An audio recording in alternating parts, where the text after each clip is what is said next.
ओम शांति। भगवत गीता श्लोक क्लास में आज का श्लोक है 9वें अध्याय का 25वां श्लोक, अध्याय 9, श्लोक नंबर 25। श्लोक है यान्ति देवव्रता देवान् पितॄन् यान्ति पितृव्रता भूतानि यान्ति भूतेज्जा यान्ति मद्याजिनोऽपि माम्। श्लोक दोबारा। यान्ति देवव्रता देवान् पितॄन् यान्ति पितृव्रता भूतानि यान्ति भूतेज्जा यान्ति मद्याजिनोऽपि माम्।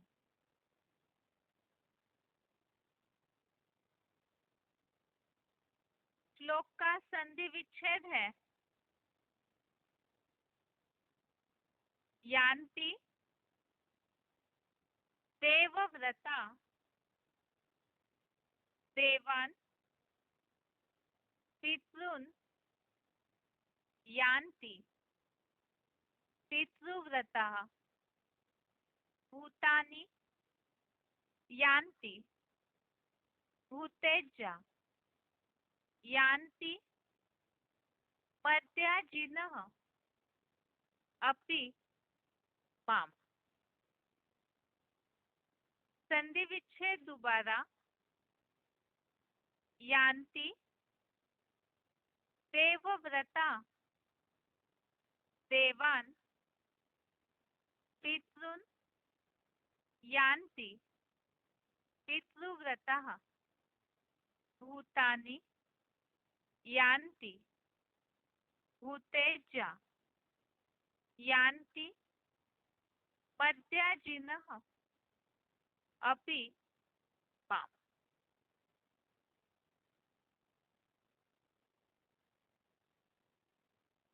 शब्दों के अर्थ है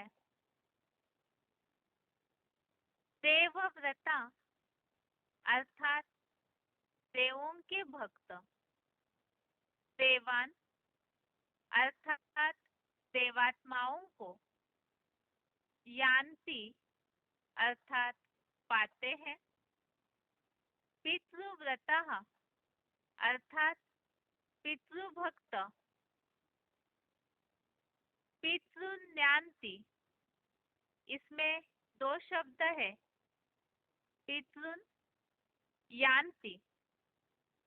पितॄन् अर्थात पितरों को, यान्ति अर्थात पाते हैं, भूतेज्जा अर्थात भूत प्रेतों के पुजारी, भूतानि अर्थात भूत प्रेत योनियों को, यान्ति अर्थात पाते हैं, मद्याजिनः अर्थात मेरे प्रति सेवा करने वाले, मामपि इसमें दो शब्द है माम अपि।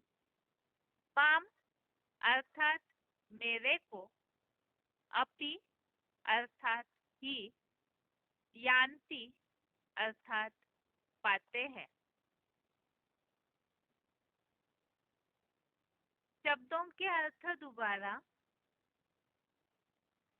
देवव्रता अर्थात देवों के भक्त, देवान अर्थात देवात्माओं को, यान्ति अर्थात पाते हैं, पितृव्रतः अर्थात पितृभक्त, पितॄन् यान्ति इसमें दो शब्द है पितॄन् यान्ति।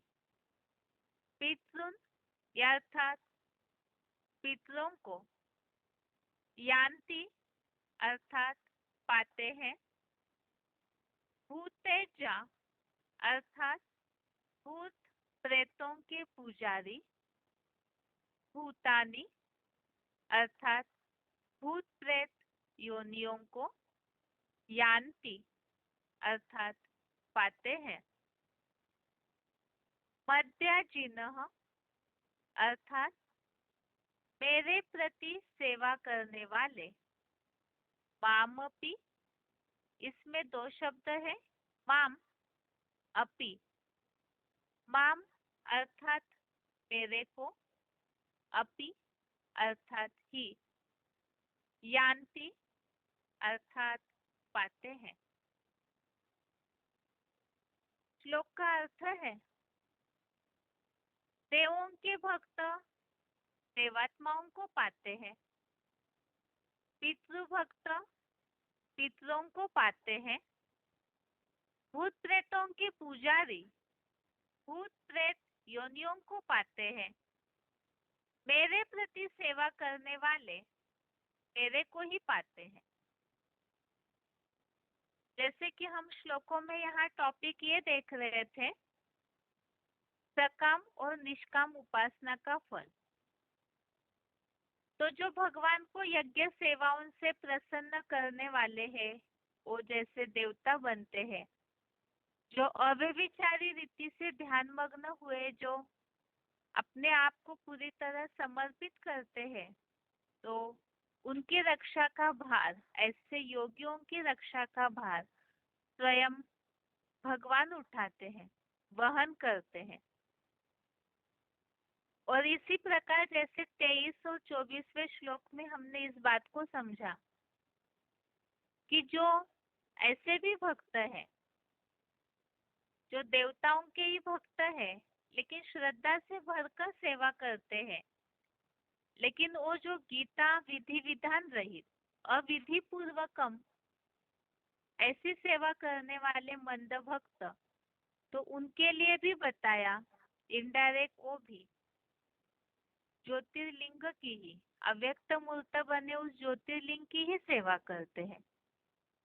और 24वें श्लोक में जैसे उल्लेख आया है कि जो अर्ध ब्राह्मण, अधूरे ब्राह्मण सु अधूरे देवता बनने वाले, जो 7 कुरियों के ब्राह्मण हैं, जो अधूरे देवता बनते हैं, कम जन्म लेने वाले हैं, तो वो यज्ञ सेवा तो करते हैं, कर्मेंद्रियों की भागदौड़ की यज्ञ सेवा करते हैं, लेकिन भगवान का जो वास्तविक पार्ट है उसे न पहचानने के कारण द्वापर में जाकर पतित हो जाते हैं।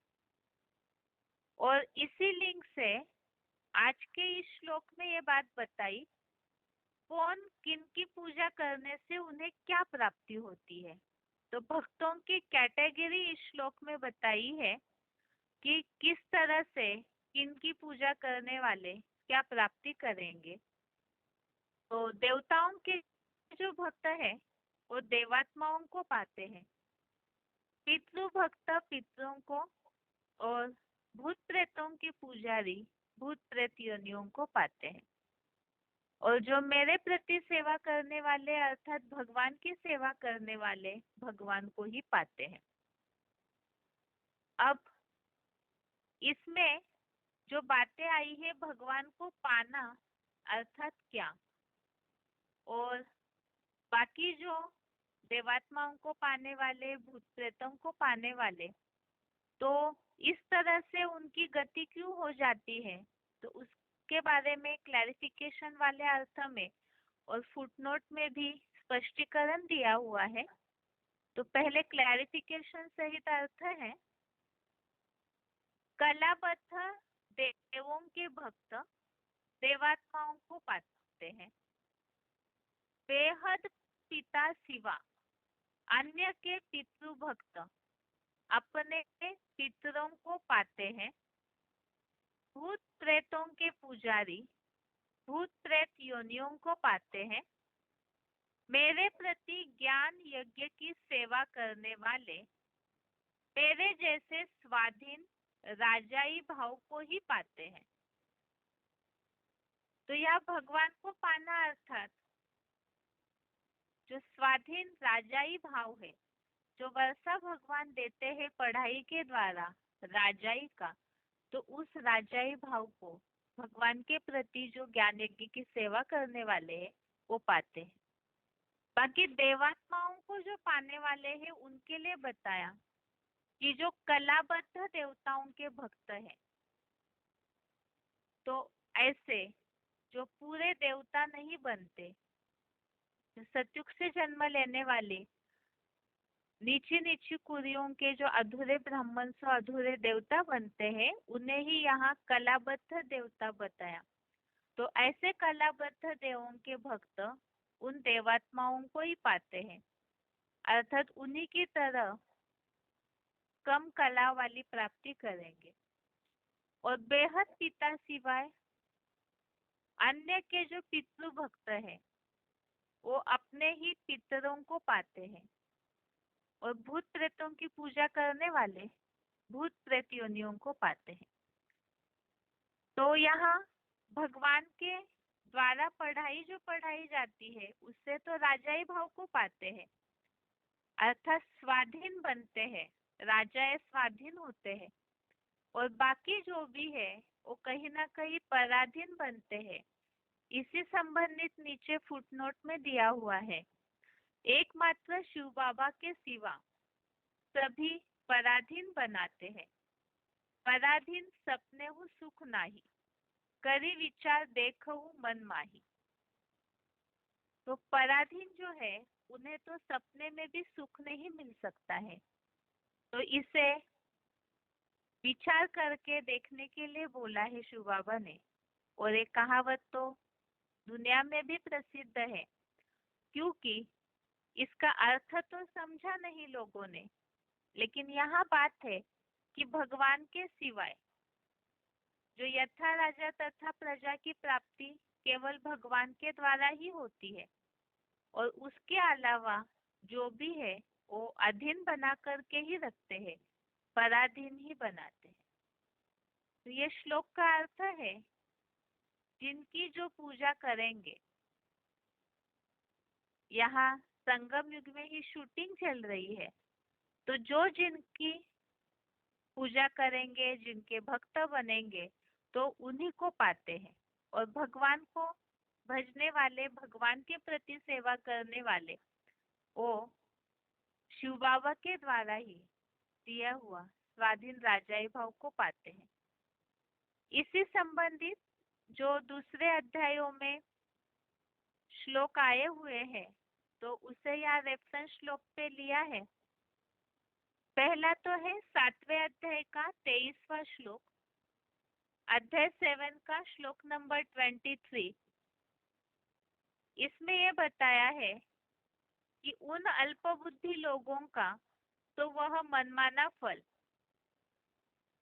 यहाँ संगमी शूटिंग प्रमाण अल्पकालीन विनाशी ही होता है, क्योंकि देवयाजी मुझे न पाकर देवात्माओं को पाते हैं, और मेरे भक्त मुझ सर्वोत्तम शिव समान बने हीरो पाठधारी महादेव को ही पाते हैं।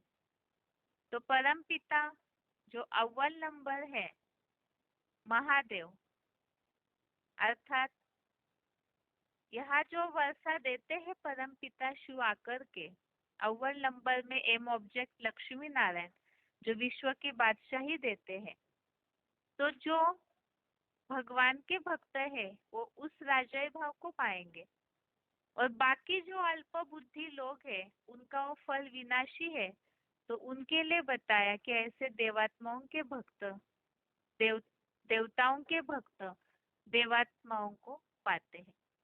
देवताओं के प्रति यजन करने वाले देवयाजी, अर्थात देवताओं के प्रति यजन करने वाले वो उन्हीं देवताओं को पाते हैं।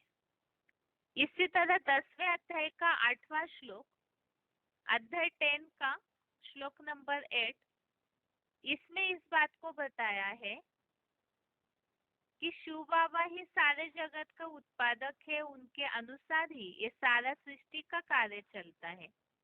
तो ऐसा मानकर जो भाव विभोर हुए बुद्धिमान लोग मुझको निरंतर याद करते हैं, तो भगवान के प्रति जो सेवा करने वाले, भगवान को याद करने वाले हैं, वो उन्हीं को पाते हैं, जिसके लिए नीचे यहाँ फुटनोट में स्पष्टीकरण ये दिया है।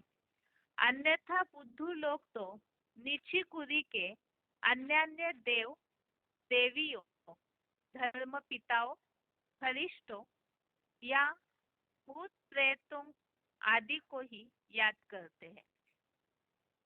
तो जो अल्प बुद्धि वाले हैं, जिन्हें बुद्धू कहा है, तो वो ऐसे देवात्माएं, धर्म पिताएं, भूत प्रेतों को याद करेंगे तो उन्हीं को प्राप्त करेंगे, और जो भगवान को याद करने वाले हैं वो भगवान को प्राप्त कर। तो इस तरह से ये आज के श्लोक का अर्थ है। यहाँ कैटेगरी बताई है कि इनके पीछे जाने से क्या प्राप्ति होगी। जैसे कि इसके पहले एक श्लोक में हमने इस पॉइंट को समझा था, भक्त हनुमान को याद करते हैं, हनुमान श्री राम को, श्री राम महादेव को, और जो शंकर है वो शिव की याद में ध्यान मग्न है। तो जिसमें बाबा ने बात बताई कि इतना इनडायरेक्ट पूजा करने से डायरेक्ट जो सर्वशक्तिवान है उन्हीं को ही भजना चाहिए, उन्हीं को याद करना चाहिए। लेकिन अल्प बुद्धि लोग जो है वो इस बात को नहीं समझ पाते हैं। ये आज के श्लोक का अर्थ है। उच्चारण सुनते हैं, उसके बाद पॉइंट।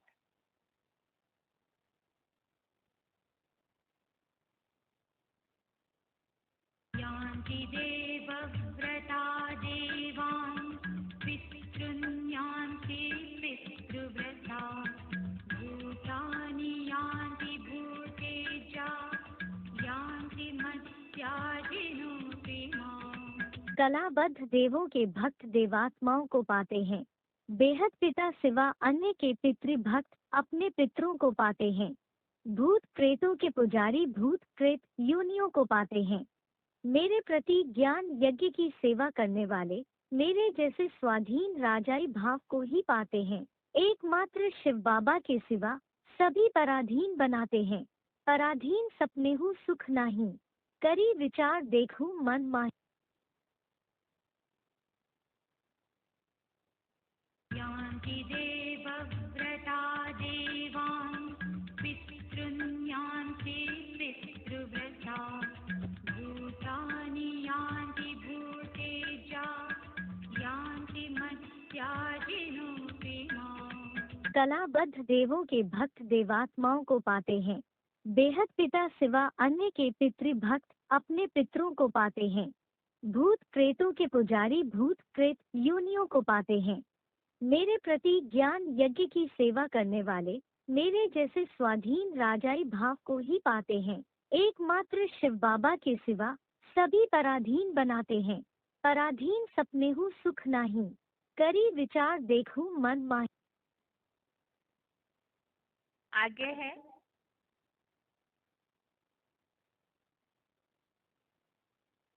जीसीडी पॉइंट से। पहला तो वार्तालाप number 783, discussion number 783, 32 minute 32 minutes के बाद से लिया हुआ पॉइंट है। कलाबद्ध देवों के भक्त देवात्माओं को पाते हैं। बेहद पिता सिवा अन्य के पितृभक्त अपने पितरों को पाते हैं। भूत प्रेतों के पुजारी भूत प्रेत योनियों को पाते हैं। मेरे प्रति सेवा करने वाले मेरे को ही पाते हैं।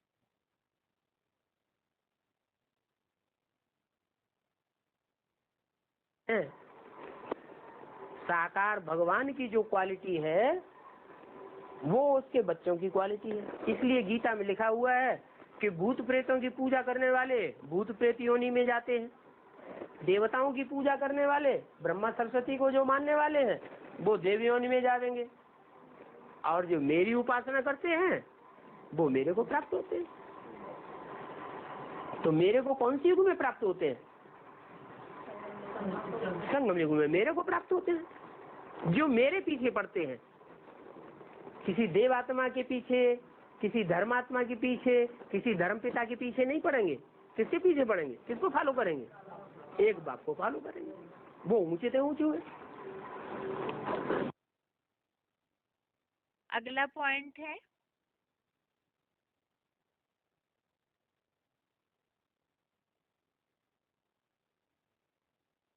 VCD number 2528, VCD number 2528 53 minute 53 minutes के बाद से लिया हुआ पॉइंट है।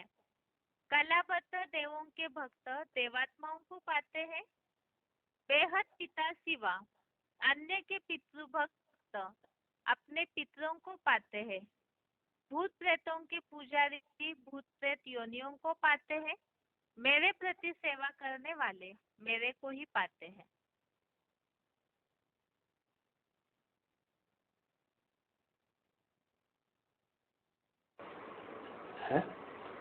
हाँ, ब्रह्मा वाली आत्मा जब शरीर छोड़ देती है तो उस जबराइल को ही मानते हैं।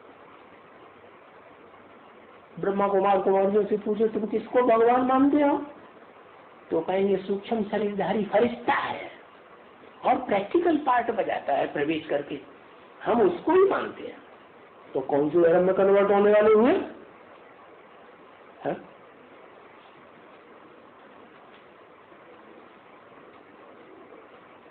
कहेंगे इस्लाम धर्म में, मुसलमानों में, किसके अंश में कन्वर्ट होने वाले हुए? अरे जो जिसको मानते हैं उसी को ही पूजेंगे ना। गीता में तो लिखा हुआ है क्या? भूत प्रेतों के पुजारी भूतों को मिलते हैं, भूतों से प्राप्ति करते हैं। देवताओं के पुजारी देवताओं को मिलते हैं, देवताओं से प्राप्ति करते हैं। और मेरे पुजारी, मेरे को मान्यता देने वाले मेरे से मिलते हैं। अगला पॉइंट है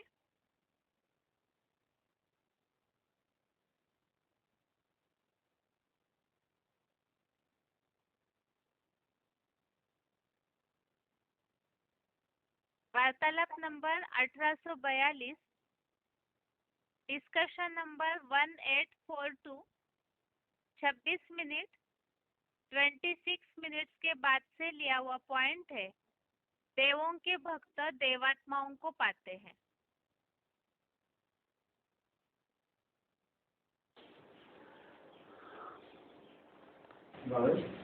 जैसे गीता में बोला गया है जन्म की देवता देवाना है, जन्म की देवता देवाना कितनी पितरों की पूजा करते, पितरों प्राप्त होते हैं, देवताओं को प्राप्त होते हैं। है जी। लेकिन देवता बनने वाली आत्मा तो इसमें शिक्षा ले रही हूँ आपसे। जैसे वो काली माता की पूजा कर रहे हैं, वैष्णो की पूजा कर रहे हैं, कृष्ण की पूजा कर रहे हैं, सब देवता है, प्राप्ति कैसे होंगे? नंबरवार देवता है कि एक तरह के देवता है? एक प्रकार के देवता है। तो फिर देवता बनने वाली आत्मा सब यहाँ पर बैठी है। नौकरी के देवताएं भी तो नौकरी के होते हैं। है कोई सतयुग में उतरेंगे अंतिम जन्म में तो उनकी नौवीं पूरी हो गई।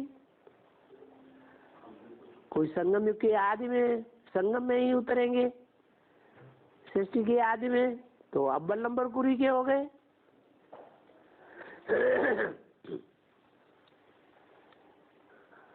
प्योरिटी की लाइट तो लेकर के उतरेंगे ना कि सब संगम युग में ही उतर आवेंगे। 9 लाख नंबरवार आएंगे। एक तरह के देवताएं थोड़े ही होते हैं, एक तरह की देवियां भी नहीं होती हैं। देवियां भी 9 देवियां गाई हुई हैं, उनके पुजारी भी उसी तरह 9 प्रकार के हैं। अगला पॉइंट है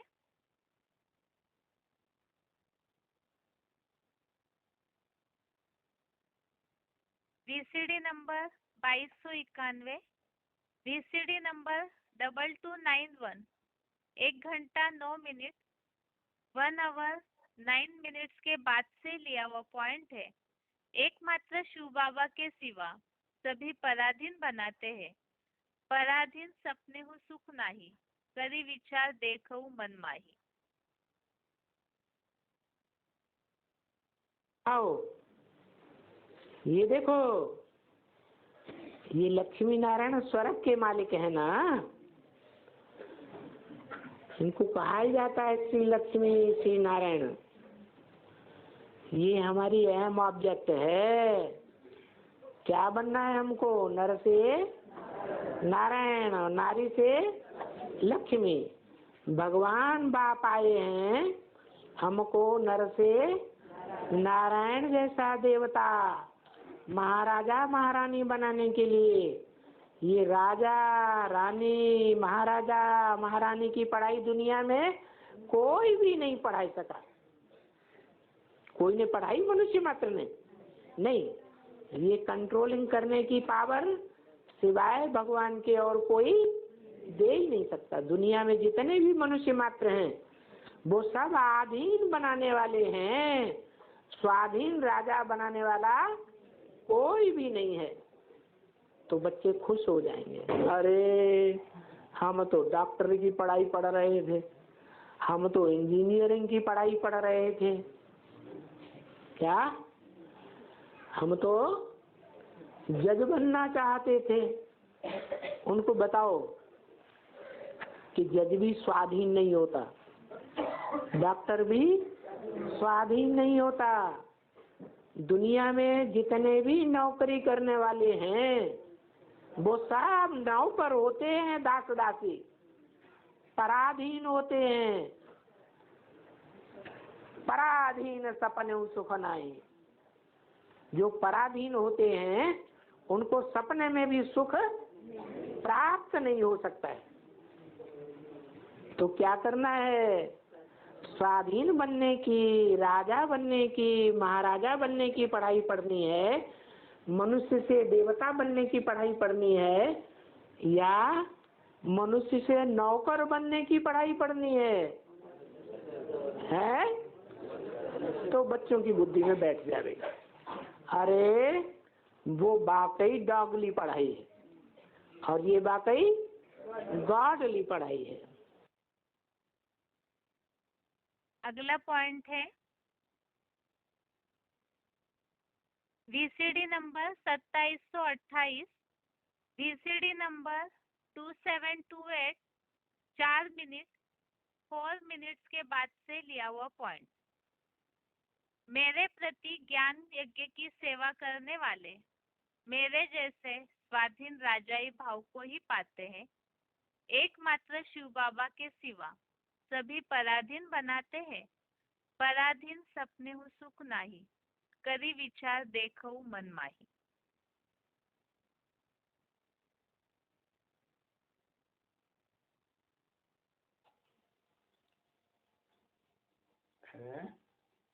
डबल सिरता क्यों कहा है?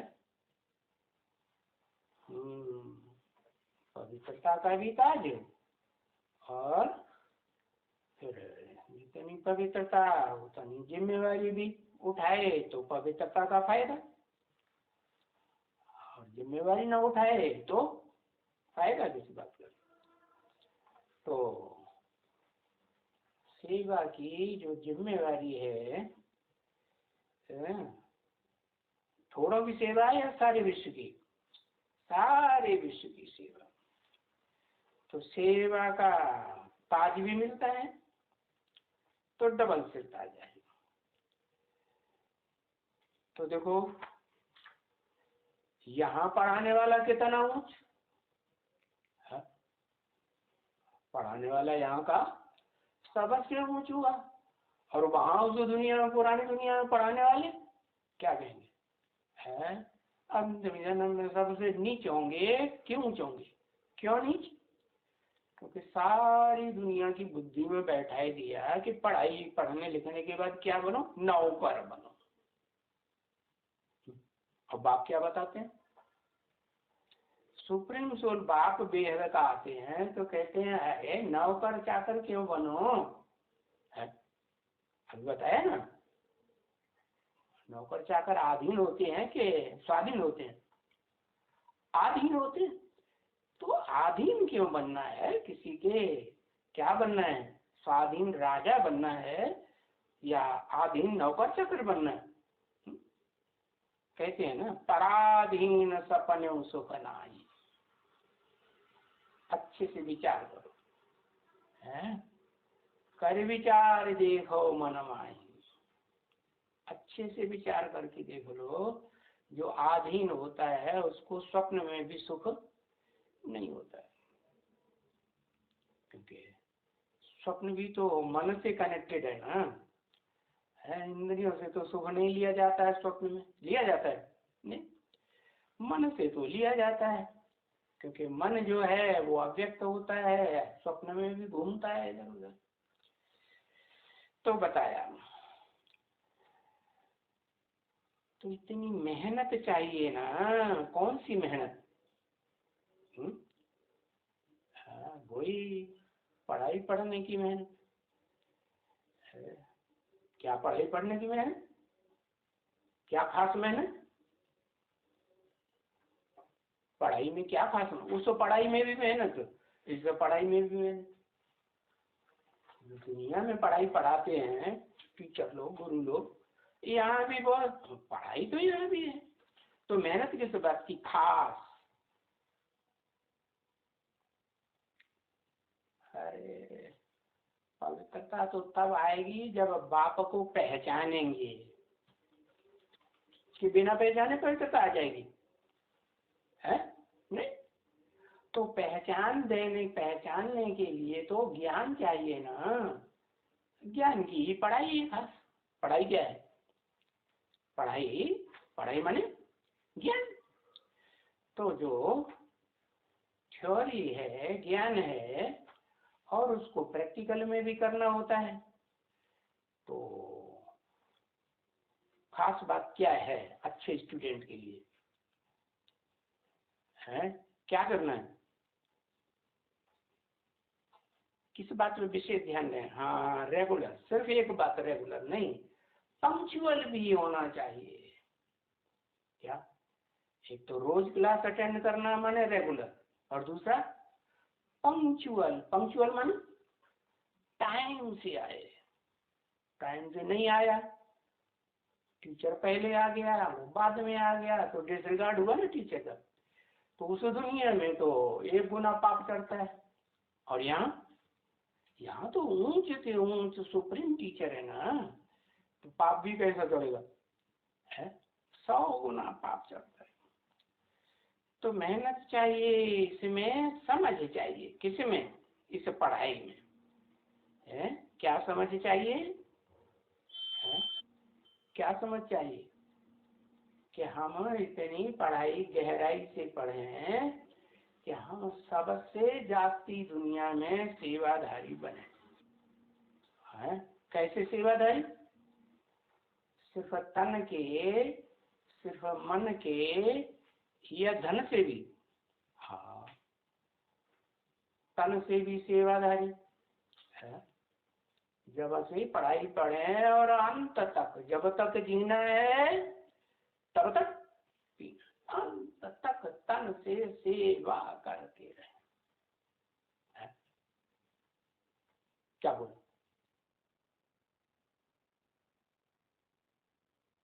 इस तरह से ये 9वें अध्याय के 25वें श्लोक संबंधित पॉइंट्स हमने समझे, जिसका सार यही है कि जो अन्य देवताओं के भक्त है वो उन्हीं को पाते हैं।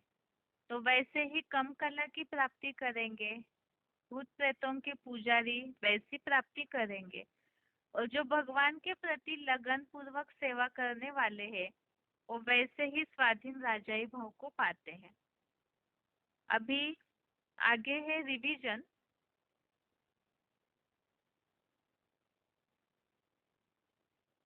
दूसरे अध्याय का रिवीजन के लिए श्लोक है 39 से 41वें श्लोक तक।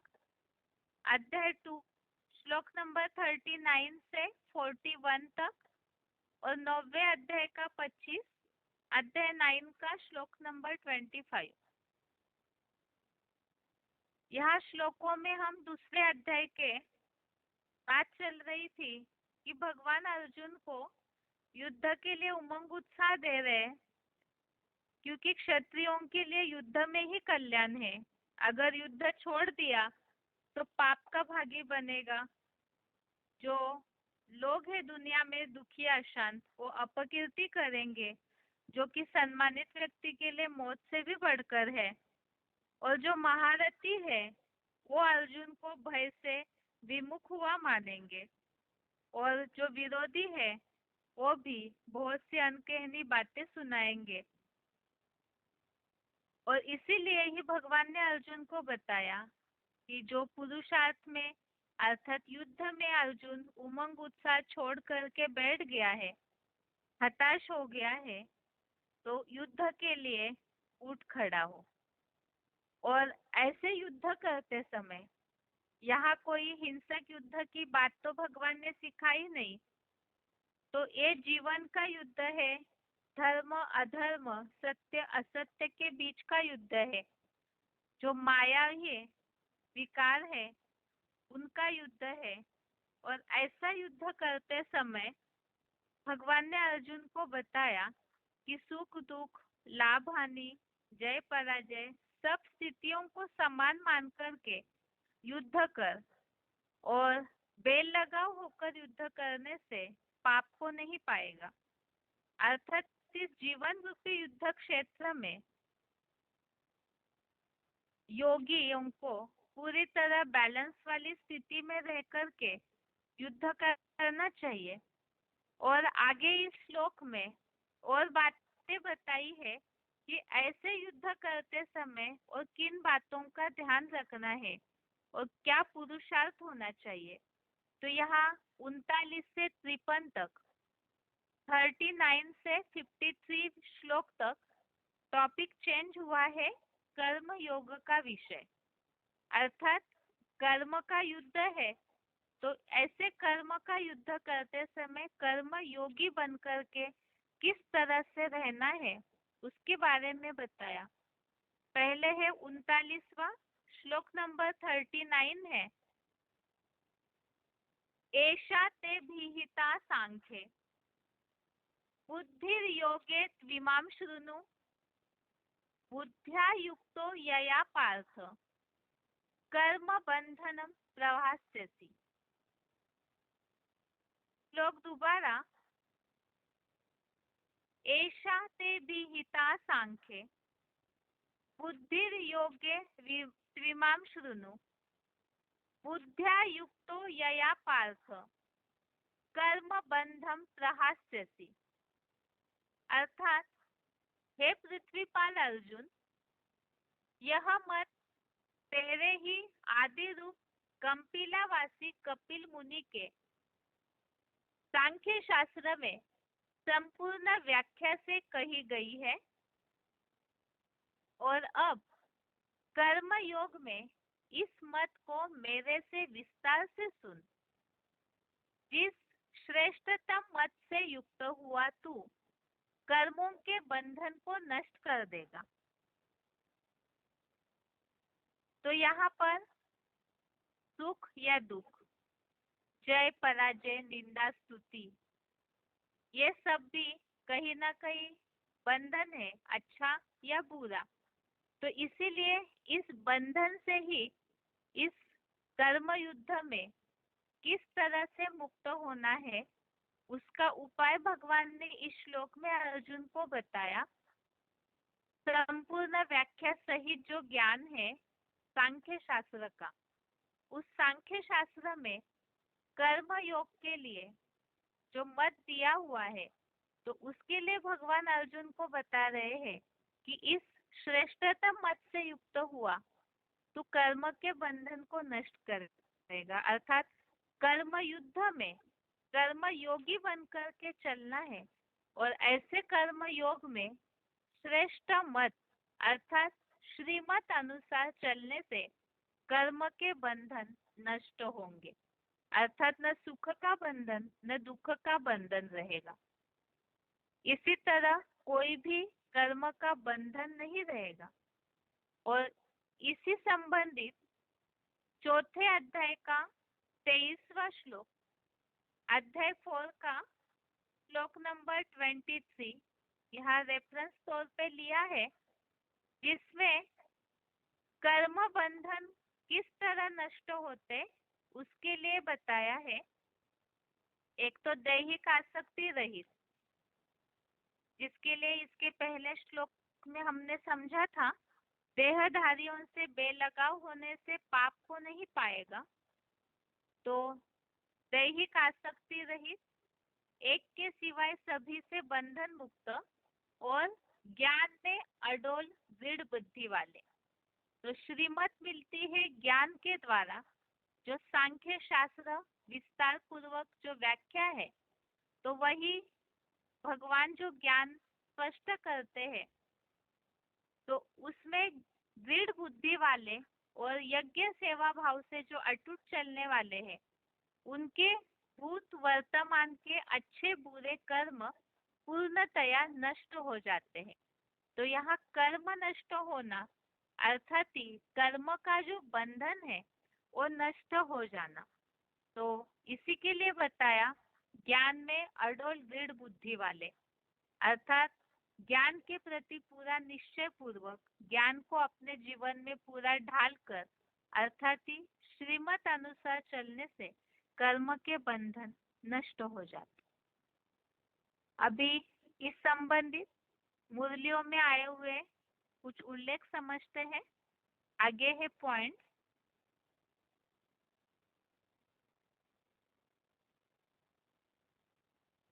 श्रीमत पर चलने से बंधन मुक्त, selected point number 1115, selected point number 1115।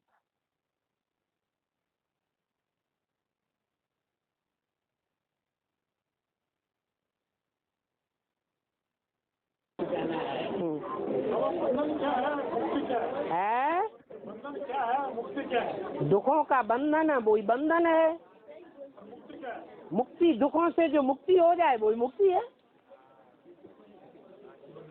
दुख अनुभव होता है माने बंधन है, दुख अनुभव नहीं होता है माने मुक्ति है। आप चाहें तो ज्ञान की दृष्टि से अभी भी बंधन मुक्त हो जाए, वही तो मुक्ति है। तो ऐसी स्टेज बनानी है ना, ऐसे थोड़े ही कि कोई ने दुख दे दिया, दुख की बात कर दी, ग्लानि कर दी, हमारे मुंह पे गाली दे दी, सैकड़ों लोगों के बीच में हमारा अपमान कर दिया, तो बस ठंडे ताजिया हो गए। एक मिनट, तो अगर प्रभावित हो गए तो हम उसकी प्रजा बनेंगे कि राजा बनेंगे? हम तो उसकी प्रजा बन गए, बंधन आ गया। प्रजा बंधन में होती है या स्वतंत्र होती है? बंधन में होती है। तो कोई भी प्रकार का दुख ले लेना और कोई से भी ले लेना, ये दुख का बंधन है। ऐसे नहीं कि सतयुग आदि होगा, राधा कृष्ण का जन्म होगा, तब ही हम बंधन मुक्त होंगे, या परमधाम में हमारी आत्मा जावेगी तभी हम बंधन में होंगे, वो बंधन मुक्त होंगे। नहीं, अभी भी ब्राह्मण जीवन में हम ऐसी स्टेज बनाए सकते हैं कि सब प्रकार के बंधनों से आत्मा अपने को मुक्त अनुभव करे। माया और विकारों का नहीं होता है? विकारों से ही तो दुख होता है। 5 विकारों को ही तो माया कहा जाता है, तो विकारों से दुख नहीं होता है? ये तो प्रश्न बहुत पुराना हो गया, बेसिक नॉलेज की बात हो गई। अगला पॉइंट है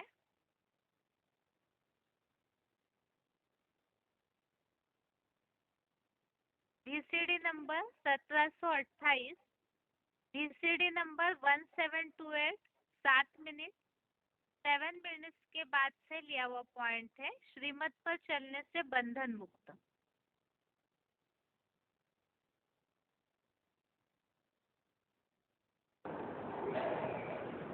ज्ञान का खजाना मिला, ज्ञान से सभी बच्चे स्वयं भरपूर हो, औरों को भी खजानों से भरपूर कर रहे हो। ज्ञान का खजाना हर एक के बंधन जो फंसाने वाले बंधन है उनसे मुक्त करे, बंधन मुक्त, दुख अशांति मुक्त बनाने वाला खजाना है। और दूसरा खजाना है योग का,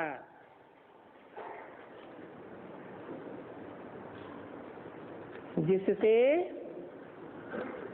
बहुत सारी शक्तियां प्राप्त हुई हैं। और तीसरा है धारणा का खजाना, जिससे बहुत बहुत गुणों की प्राप्ति हुई है। लेकिन इन खजानों में भी सबसे बड़ा खजाना है इस संगम युग के समय का खजाना।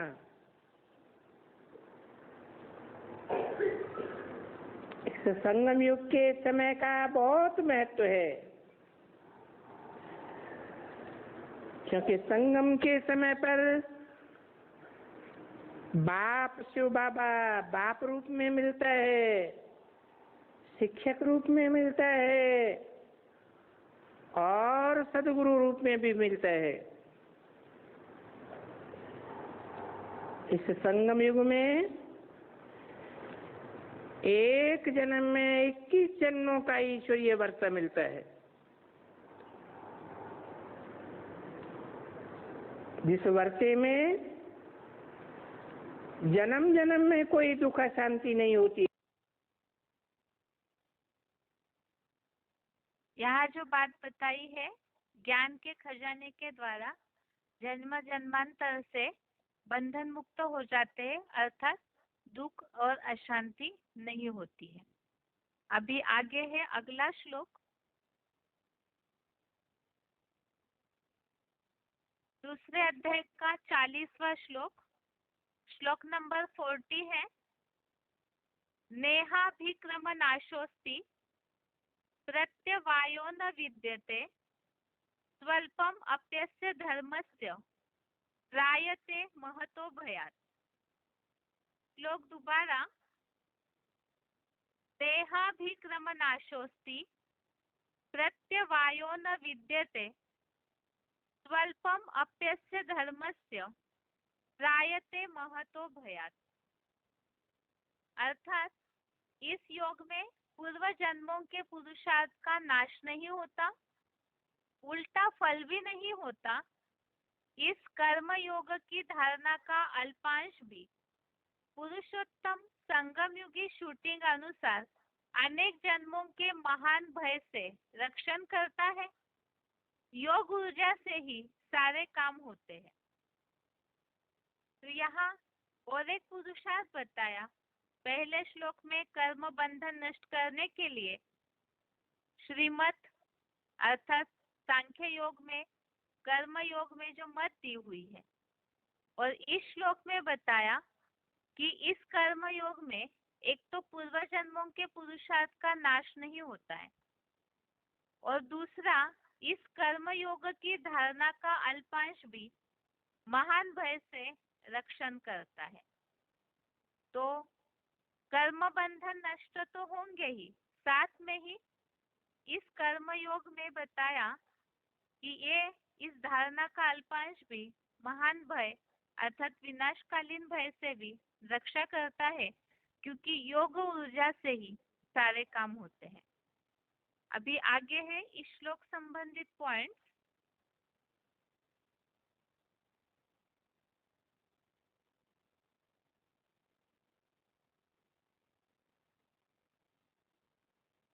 वार्तालाप number 1716, discussion number 1716, 59 minute 59 minutes के बाद से लिया हुआ पॉइंट है।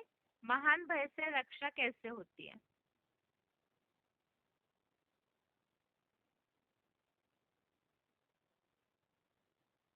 सती के बाद त्रेता आएगा, तो त्रेता का कुछ रहेगा कि पूरे सती का कुछ कैसा स्थिति रहेगा, पूरे त्रेता होगा कि सत्युग में इंद्रियों से सुख भोगेंगे कि नहीं?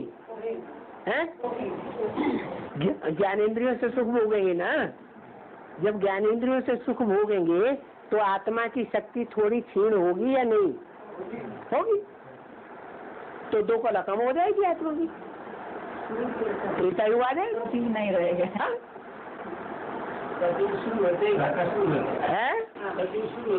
हाँ, गिरती कला शुरू।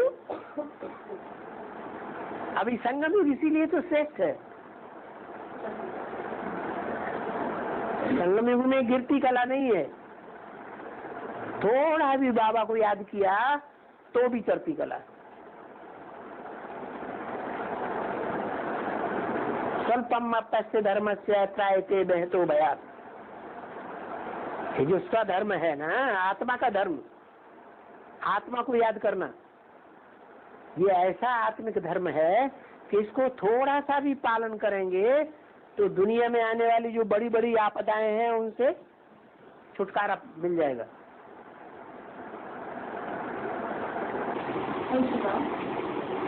है आत्मिक स्थिति में रहने से। अभी प्रत्यक्ष देखो, जो आत्मिक स्थिति में रहने की प्रैक्टिस वाले हैं उनमें भूत प्रवेश नहीं करेगा। जो देवान में रहने वाले हैं उन्हीं में भूत प्रवेश करता है, जो टेंशन में आते हैं। टेंशन में आदमी कब आता है? जब देवान में रहता है तो टेंशन में आता है। टेंशन में आता है, वाइब्रेशन खराब होते हैं, वो भूत प्रेत आत्मा वाइब्रेशन को पकड़ के उनमें प्रवेश कर जाती है। तो आत्मिक स्थिति का इतना प्रभाव है। जो आत्मिक स्थिति वाले होंगे उनमें भूत प्रेत नहीं प्रवेश करेंगे। और भूत प्रेत कौन बनते हैं? जो और धर्मों की आत्मा है वो भूत प्रेत बनती है, क्योंकि पाप कर्म ज्यादा करती है, बाबा की श्रीमत को समझती नहीं, बाबा को ही नहीं समझती। कर्म अकर्म विकर्म की गति तो बाबा समझाता है।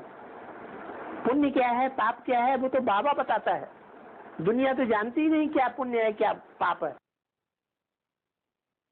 अगला पॉइंट है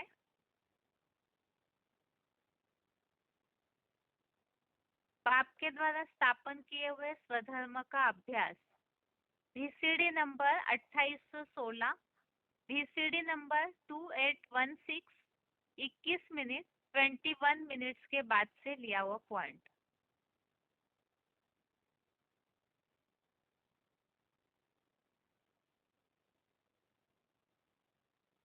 साधन हैं दूसरे, उनको भी हम त्यागते ही हैं पूरा।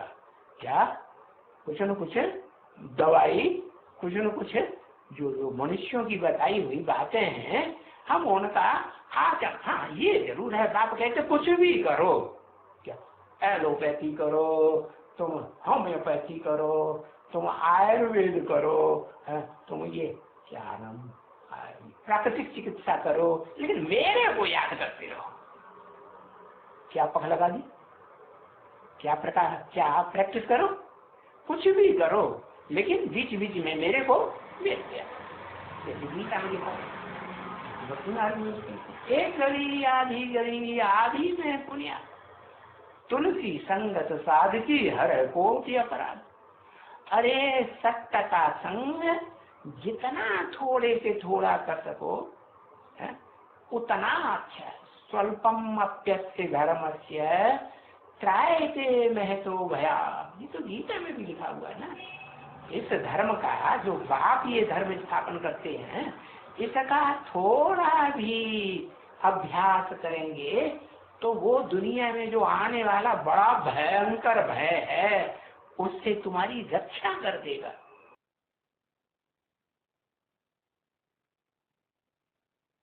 आगे है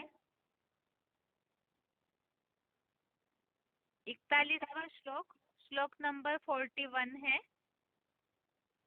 व्यवसायात्मिका बुद्धि रेकेह कुरु नंदन बहुशाखा ह्यनंताश्च बुद्धयो व्यवसायिनाम। श्लोक दोबारा। व्यवसायात्मिका बुद्धि रेकेह कुरु नंदन बहुशाखा ह्यनंताश्च बुद्धयो व्यवसायिनाम।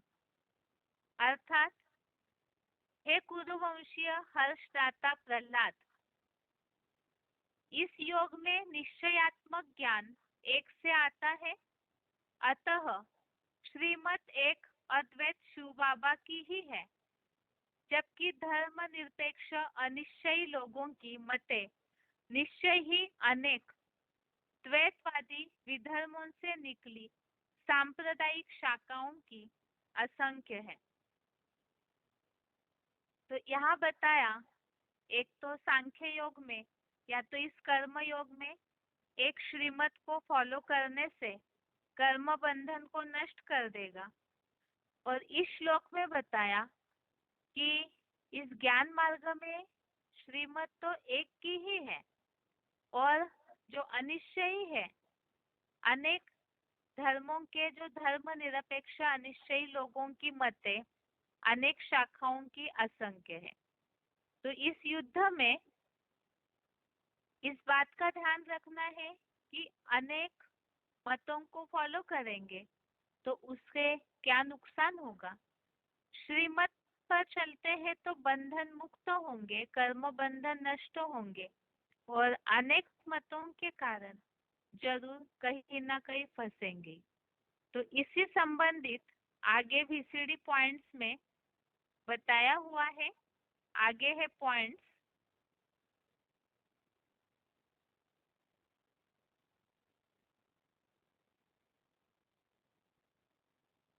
VCD number 2474, VCD number 2474, 7 minutes के बाद से लिया हुआ पॉइंट।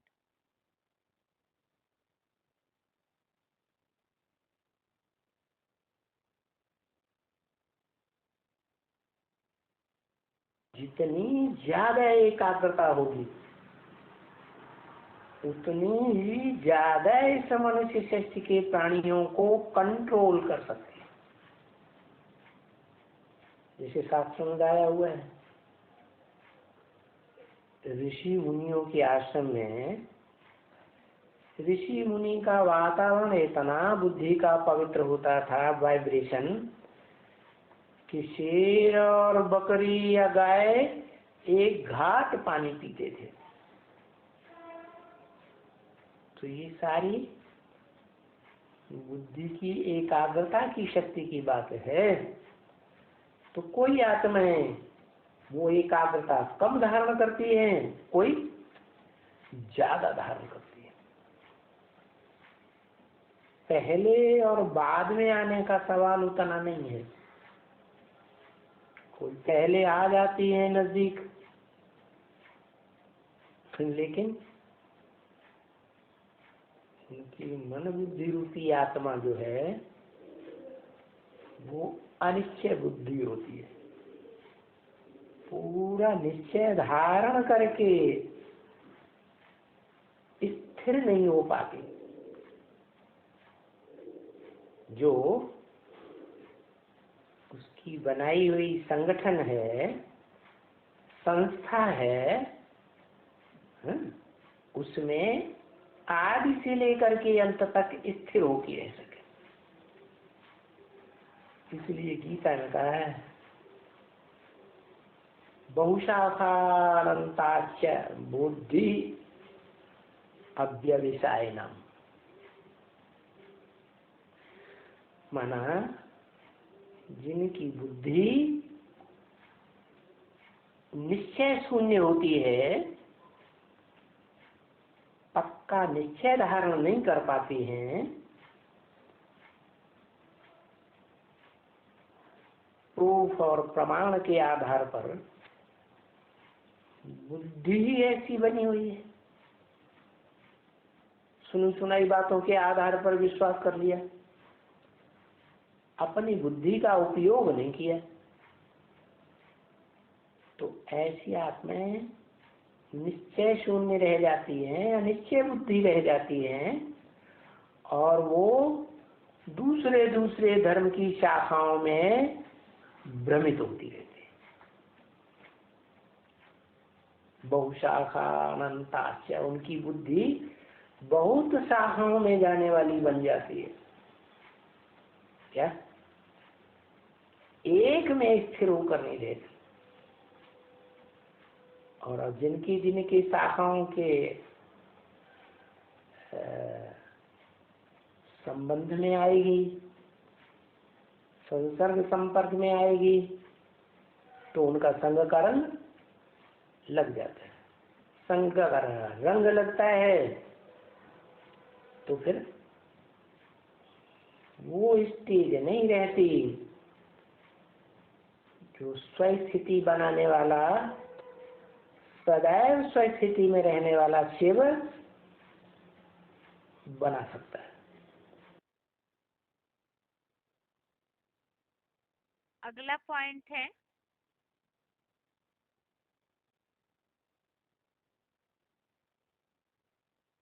अनेक मतों से डूब जाएंगे। Selected point 738, selected point number 738।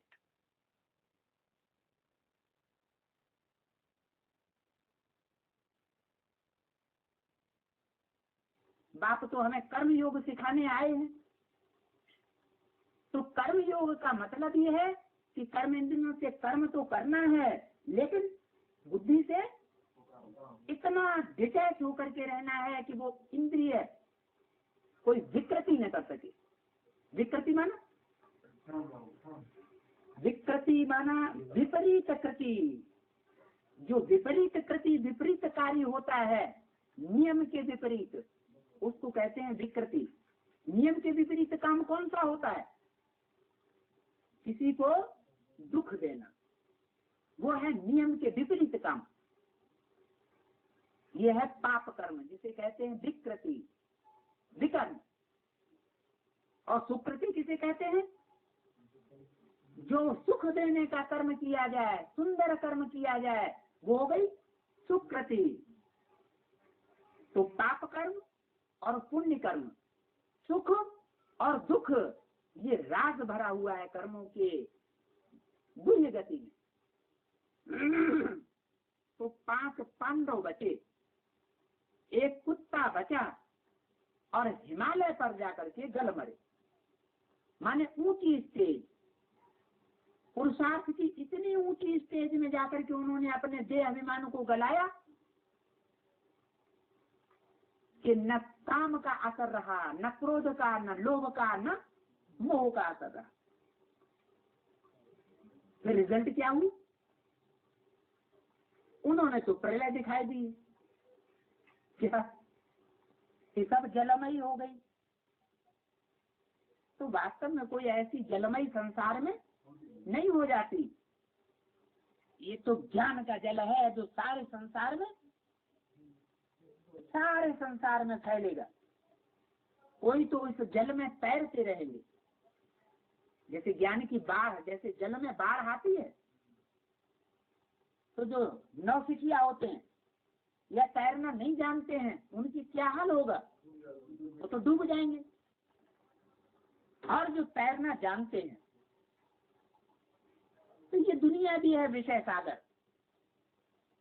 इस विषय सागर में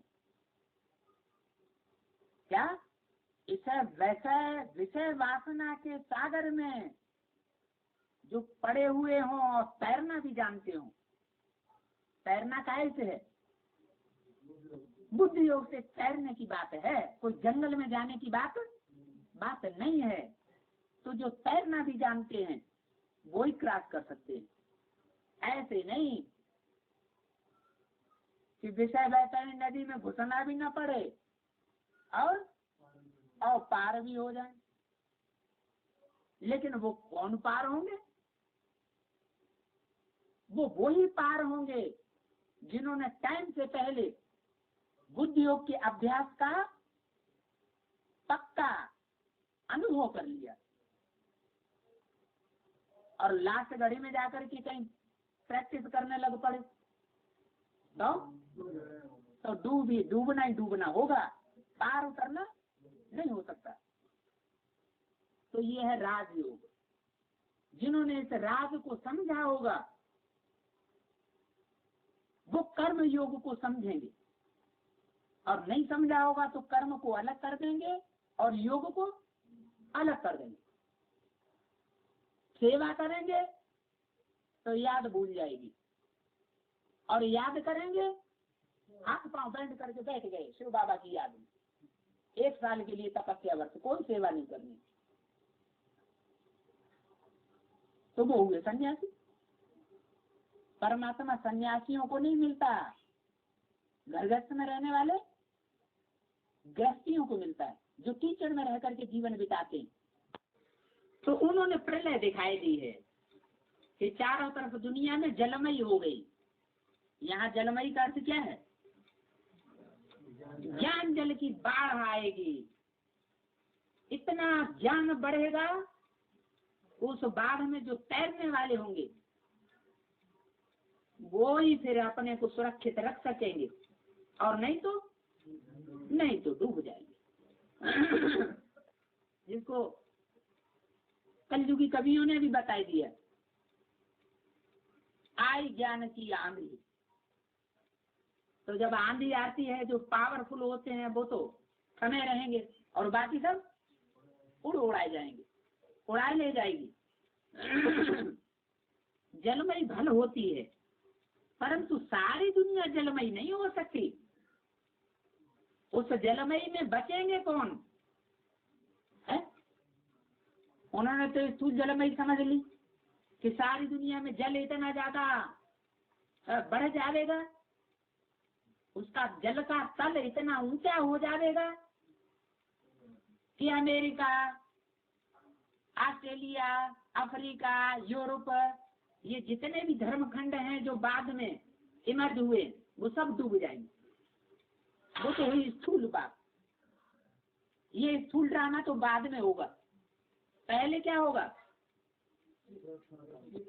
सूक्ष्म ड्रामा। कौन सा सूक्ष्म ड्रामा? कैसा होता है सूक्ष्म ड्रामा? होता है तो बताओ। हाँ, ज्ञान की जलमयी होगी। उस जलमयी में फिर क्या होगा?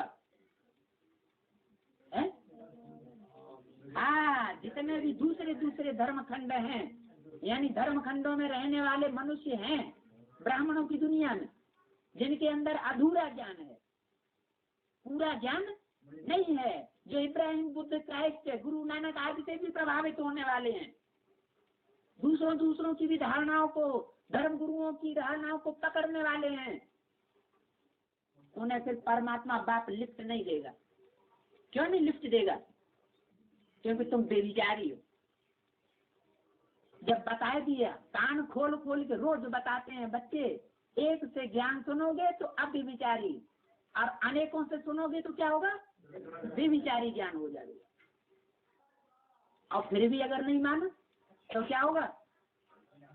तो इसका मतलब कि अभी भी टीचर अनेक प्रकार के बनाने की दरकार है, क्योंकि टीचर जो टीच करता है उसकी याद जरूर आती है।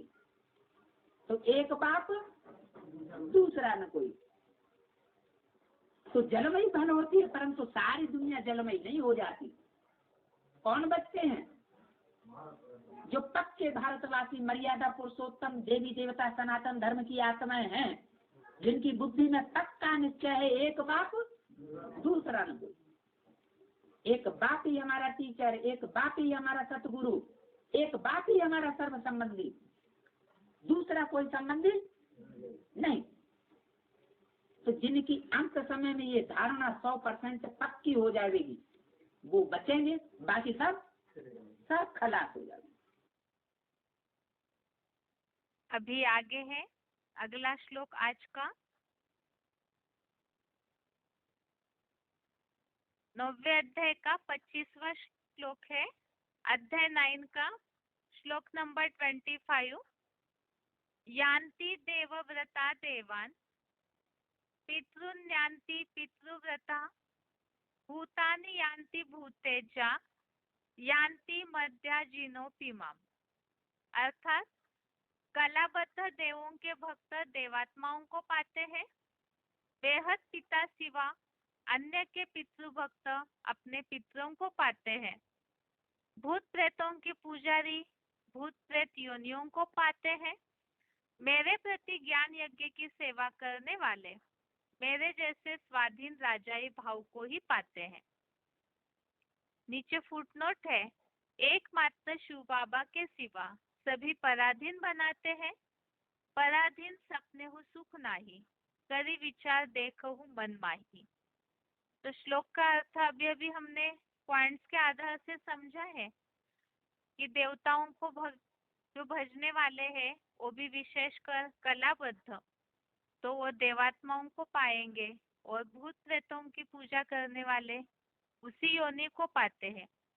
और जो एक भगवान के प्रति, एक शिव बाबा के प्रति यज्ञ सेवा करने वाले ऐसी जो पढ़ाई पढ़ते हैं, तो उससे राजाई भाव, स्वाधीन राजाई भाव को पाते हैं।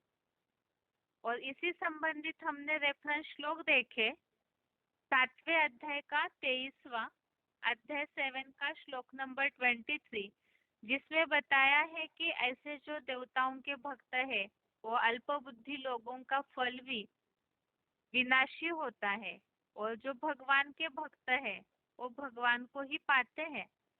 और जो बुद्धू लोग हैं, जो 10वें अध्याय का 8वां अध्याय 10 का श्लोक नंबर 8 में इस बात का उल्लेख है कि जो बुद्धू लोग हैं और नीची पुरियों के अन्य देवी देवताएं, धर्म पिताएं, भूत प्रेत आदि को ही याद करते हैं। तो इस तरह से यह श्लोक हमने रिवीजन के साथ समझा। और श्लोक नंबर एक बार फिर से, दूसरे अध्याय का 39 से 41वें श्लोक तक, अध्याय 2 का श्लोक नंबर 39 से 41 तक, और 9वें अध्याय का 25वां अध्याय 9 का श्लोक नंबर 25। और इसके साथ ही आज के लिए गीता क्लास यहाँ पूरा होता है। ओम शांति।